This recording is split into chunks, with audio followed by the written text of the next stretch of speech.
Our last lecture left off with talking about the different MHC markers that you have in the immune cells.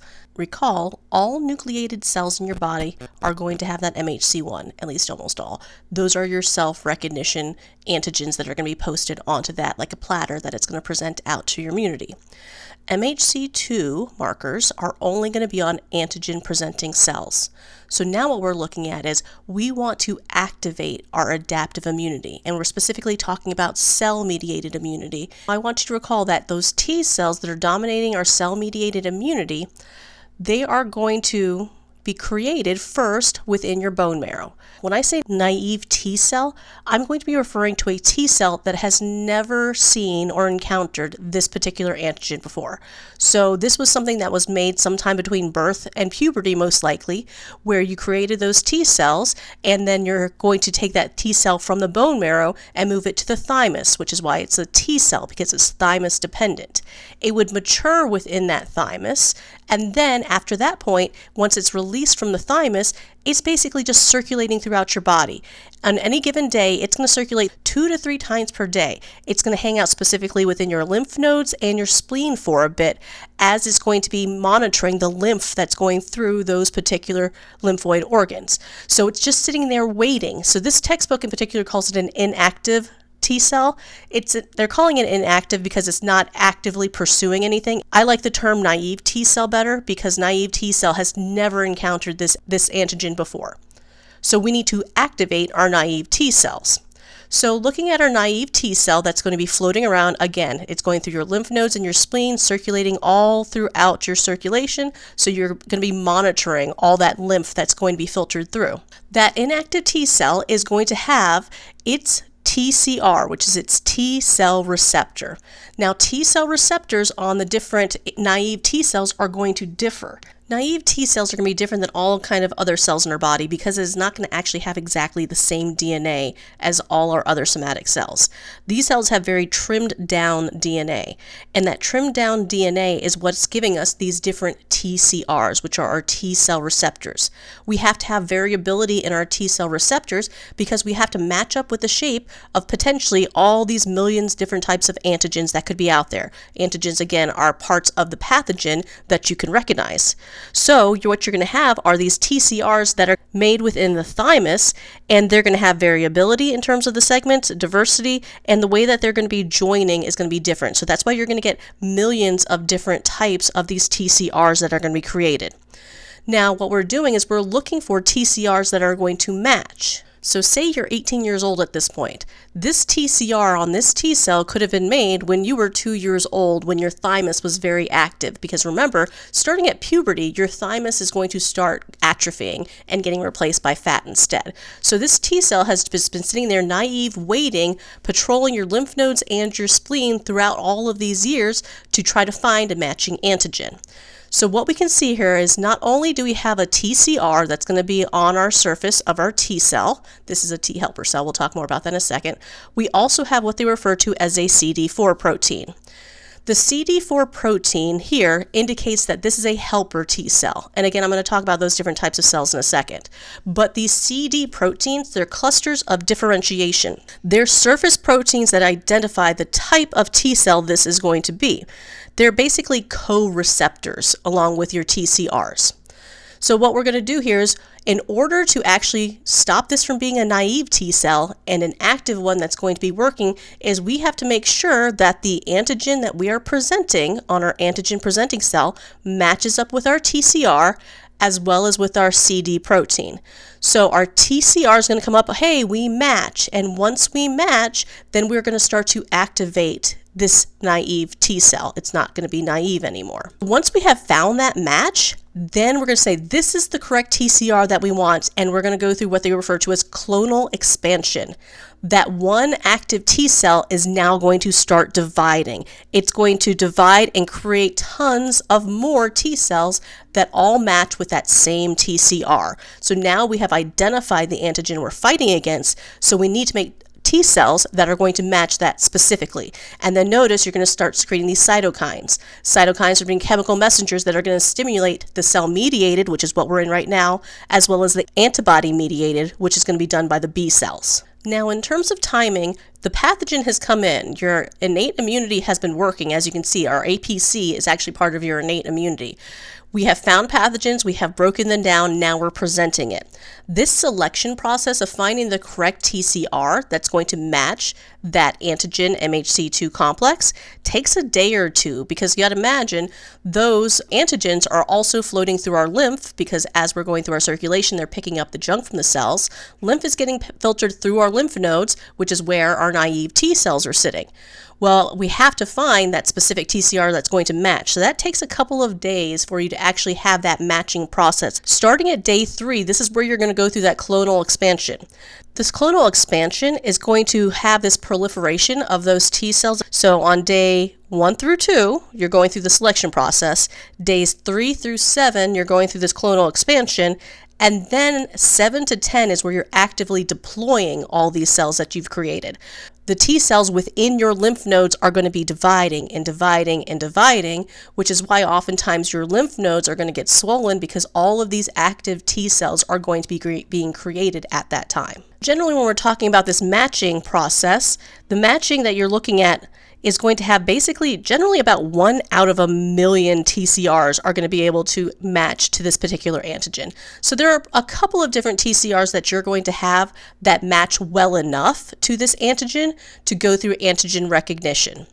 What we're going to do is we're going to take that T cell, that match with that TCR, and we're going to make 2 different classes of cells. We're going to talk about the memory cells. So those are the ones that are going to hang out within your lymph nodes, that are already considered inactive. They're not naive. They've already been exposed to an antigen, but they're going to stay in your lymph nodes and your spleen and circulating around just like your naive T cells are, but they're going to hold the memory of this one particular antigen. The other cells that we're talking about are going to be referred to as effector cells, and they're the ones actively working for your cell-mediated immunity. Now, I had mentioned in the previous slide that not only do you have your T cell receptors or your TCRs, you have these CD markers. So those CD markers are, again, just surface proteins that are generally right next to where your TCR is going to be. Scientists have identified more than 370 different CD markers on your different white blood cells. But the CD marker tells us exactly what type of cell it's going to be. Looking at the T cells, you will have T helper cells, which are oftentimes just referred to as CD4 cells because that's their CD marker. The cytotoxic T cells, these are the ones that are actively killing our body cells. Those are CD8 cells. Now, all of your T cells also have a CD3 marker. The CD3 marker is actually what all the other CD proteins are going to bind to. So all of these ones that you see here have a CD3, and then the helper has a CD4 as well. The cytotoxic has a CD8. The CD4, though, is the one that's needed, that's going to help us to create memories, to create clones later on, and to do cytokines and activate other lymphocytes. So the T helper cell is going to really help with that. Now, these T regulatory cells are sometimes referred to as T-regs. Sometimes what you'll see is like a T and a subscript H or a T and a subscript C. Those are going to indicate the cytotoxic or the helper T cells. T with the subscript regs is going to be our regulatory cells. So notice for our CD4 cell, which was our helper T cell, it's a CD25 on it. The CD25 indicates that this is a regulatory cell. So CD8, of course, matches with our cytotoxic T cell, and it has a CD25, and that's indicating that this is a regulatory cell for our cytotoxic T cells. So when we say regulatory cells, their primary job is to prevent an immune response from becoming too aggressive and damaging your own body. So it's preventing autoimmunity so that you're not attacking your own healthy tissues, and it also limits inflammation. So once the pathogen is cleared, the Tregs will signal to other immune cells to basically stand down to try to prevent chronic inflammation, and they help to maintain the tolerance of different harmless substances in your body. Now, this is where the distinction of naive and inactive T cells is really important to me personally. So remember, the naive T cell was that T cell that has never encountered that particular antigen before. And then we took that naive T cell and we start going through that cloning expansion, and so you're making all of these other T cells. Those T cells, when they're not actively working, they're referred to as inactive T cells. So here we have an inactive CD8 cell. This inactive CD8 cell knows we're looking for this particular antigen on an MHC1 complex, but it's not actively doing anything until it finds it. So once we're looking for it to work, we're going to first recognize the antigen. So antigen recognition is going to happen first. Our inactive cytotoxic T cell is going to be flowing through the interstitial fluid, and it's going to be scanning our body cells. So this is showing just one body cell, but of course cells are parts of tissue, so you're going to have a ton of these that are going to be making up the tissue. The cytotoxic T cells that are inactive are just monitoring through that interstitial fluid, looking at the MHC1 complexes of your body cells. When it finds an MHC1 that's showing an antigen on it, we have an antigen that's foreign that matches with our TCR, then we're going to try to activate it.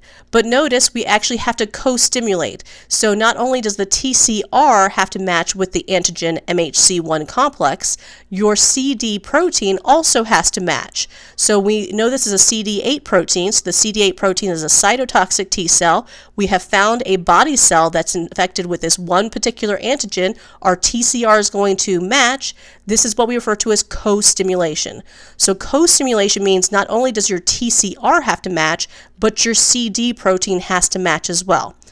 This is going to be a backup to make sure that we aren't going to have our T cells randomly attacking healthy cells in our body. So we have this co-stimulation process that's going to happen. Once that co-stimulation is going to happen, then that T cell has become activated.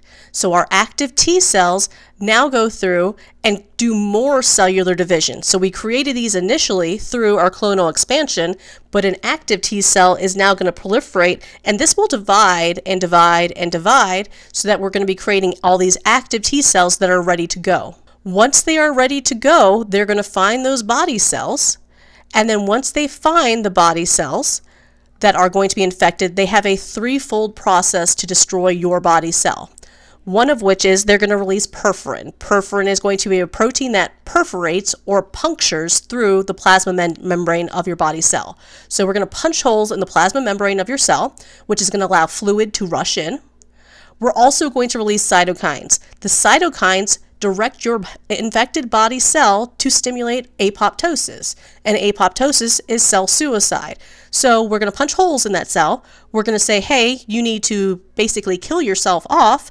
And as a third bonus, we're going to release lymphotoxin. The lymphotoxin is going to go into this cell that we are attacking, and it's going to disrupt its cellular metabolism so it can no longer work. So that threefold process is going to end up with us lysing our own body cells, so that body cell is going to die, because that's the only way to get rid of the infection. Now, generally, these are going to be intracellular pathogens, things like viruses. So you have a virus that comes in, and the way a virus works is that they inject their genetic material. And the virus itself isn't able to replicate. Your body cell does the replication because your body cell finds DNA. And it's like, oh, DNA, well, let me transcribe and translate it. And then you make all these little virus parts to create virus babies. So the only way to stop a virus is to stop your own body cell. And so we have this threefold process that will allow us to destroy our own cells that are now infected. And we know they're infected because their MHC1 is presenting the antigen, and that matched up with our TCR. So I don't like the order that this is in, so I'm going to start with B. B is showing you this T cell activation pathways. You have to have this activation pathway first. So the class 2 MHC proteins that are going to be on our antigen presenting cells, they are the ones that are going to activate our CD4 cells. So CD4 cells, you can have memory CD4, and then you can have helper T cells that are going to be the effector cells. These are going to be super important because they're going to stimulate the immune response for your T cells and your B cells as well. So this is what's initiating our whole immune response to begin with us activating because of this one particular antigen bound to a class 2 MHC protein. And then that's only found on our antigen presenting cells. Once we have this activated, we can actively now search for body cells that are infected. And that's what part A is showing, activation of class 1 MHC proteins. So when an MHC1 has been found that is infected our CD8 cells that match the TCR that we had here initially, these CD8 cells will start differentiating and proliferating to create cytotoxic, memory T cells, and regulatory T T cells. So again, the regulatory are going to be moderating that T cell and B cell activity. Memory T cells are just going to wait. They're going to be inactive until they see that antigen again. But the cytotoxic T cells are the ones doing all the work, destroying and attacking our infected body cells. So we need our CD4 cells to stimulate all of this to begin with.